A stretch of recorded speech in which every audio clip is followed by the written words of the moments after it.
So the first to ask questions from the minority, Representative Gary Alejano. Thank you, Madam Chairman, and to the Department of Environment and Natural Resources led by Secretary Lopez. Magandang hapon po. My first concern is about the climate change. Alam naman ho natin na the huge amount of carbon emitted to the atmosphere cause great risk to our environment. Actually po, every year, tumataas po ang risk to natin. Nabanggit ko kanina, the human can only take certain temperature in order to survive. Kasama na rin po yung ating mga crops. There's certain limit to that. The melting of ice in the poles, North Poles and South Poles, increases the level of seawater and thereby creating flooding in the different parts of the world. Naitanong ko po to, na-raise ko pong issue na ito dahil the Philippines is one of the signatories of Kyoto Protocol that was adopted at the third conference of the parties in Kyoto, Japan, in 11 December 1997. And it was ratified in February 2005 by 192 parties, including the Philippines. Now, last December 2015, a conference of parties was held in Paris. And again, the purpose is to limit the increasing global temperature less than or below 2 degrees centigrade. And I just would like to clarify, Madam Secretary, because we heard from the President that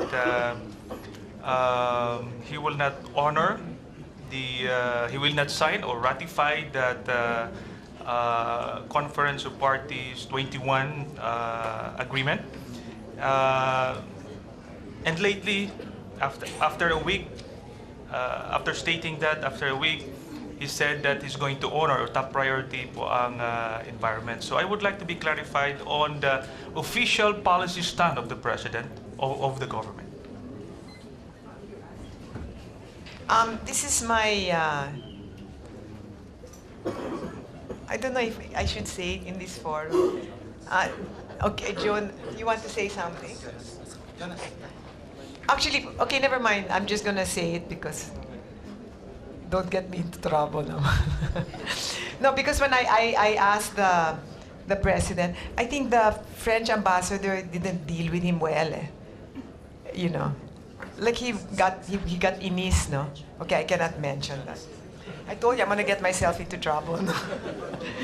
Just be really nice to the president. So I think but the French ambassador raised his voice or something. Anyway, don't take it off because Magandang umaga po, Honorable Congressman. Actually, based on our coordination with the Climate Change Commission and the different agencies, Your Honors, at least 16 agencies of government have already endorsed for the ratification of the Paris Agreement. And the DFA is now reviewing it, whether they will be endorsing it to the President for ratification. I know the President is really firmly committed to the environment, if that was your question. And I think that what happened there, anyway, okay. Thank you. Yes, I understand that you have to recommend that to the President. Kaya nga tinatanong ko po, what is the policy of the President or this government? Because the President wanted to generate more energy or power for the country. And one of the cheapest sources of energy is coal plant. So magpapatayo po ng mga coal plants all over the country, and that is against London's agreement, which is to lessen carbon emission into the atmosphere. Yun ang isang major source ng carbon emission to the atmosphere. So I have done 4 studies, okay, on coal plants all over the country. And in the 4 studies, the health of the people has deteriorated, the economy has gone down, and it's cheap energy because you don't pay for the cost of negative externalities. My experience with the President, my experience, no, is that if you can convince him that it is for the common good, he'll take it on regardless of whatever. So my experience with him is that he really loves the Filipino people. So if it can just be it's the way to present to him. If it can be presented that the public will indeed benefit, I don't think there will be any problem at all. DOE will be the one to decide. But I really don't like coal, no? Because I saw that people suffer. I experienced it. We went there, no? We did a study, 2 people with doctorate degrees, and they went around to 4 coal plants, and really the results were not very promising. So I think, since I'm the one giving the ECC, di ba? Yeah. Oh. No, I really think we should find another source of energy. We should go in that direction wherein our people don't suffer. Yes, I understand, Ma'am. I also understand the President that he wanted to pursue industrialization in the country, and we need more energy, more power. Naintindihan din ho natin dahil yung cost ng climate change right now was caused by the advanced countries. Sila po nagkaroon na ng advanced technologies before, and sila ho ang responsible ng major emission of carbon in the atmosphere.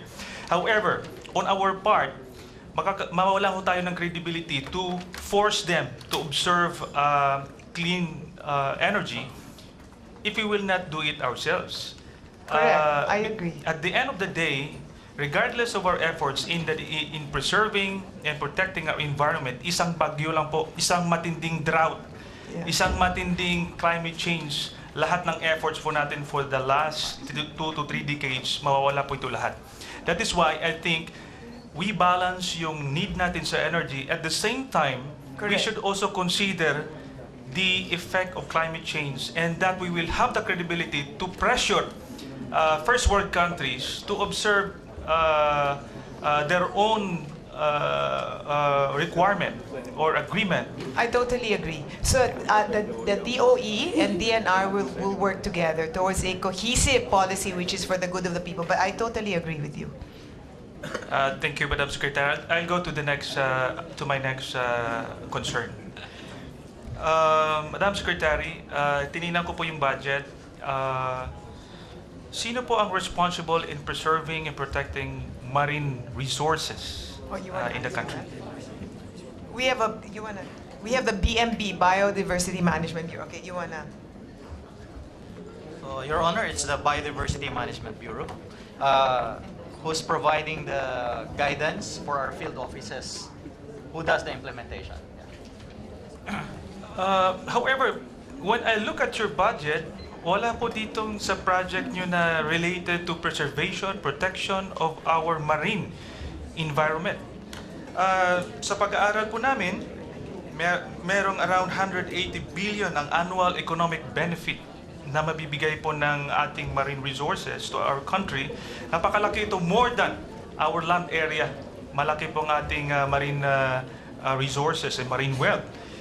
Wala ho tayong specific budget na dedicated, allocated doon sa pag-preserve ng ating marine resources? Okay, we've actually assembled a team of scientists, one of which is the daughter of Jacques Cousteau, who invented scuba diving. No? I was with them 2 days ago.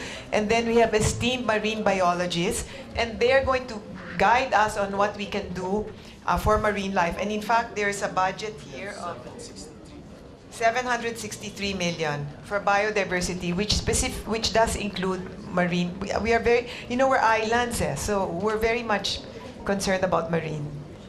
Thank you, Madam Secretary. Hingi lang po ako ng breakdown ng Yeah, of course, of the 763 million. Yeah. One last point, Madam Chair. Na-mention na rin ho ito kanina about the unused appropriation of the department. Hindi ko ho nakuha ng eksakto.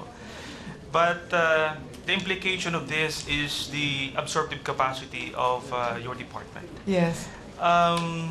Every year po, nagkakaroon po tayo ng unused appropriation. Can I clarify again what's the reason why you were not able to spend the money allocated to the department? Your Honor, some of these are foreign assisted projects where we're not able to get notice of a no objection letter, so therefore we aren't able to disperse the amount. And some of the programs required.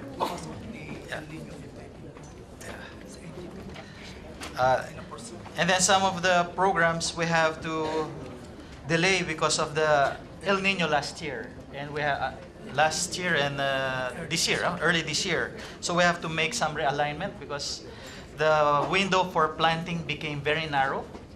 So we have to adjust some of our programs. Anyway, I am giving my personal commitment that whatever money is there, I'm going to make sure it gets spent in the best possible way. I made the commitment this morning, and I'm doing it again now. I'm very good in spending money. Okay. Thank you. Thank you, Madam Secretary. I appreciate your dedication and your commitment to our environment and natural resources. And I hope you continue this national greening program.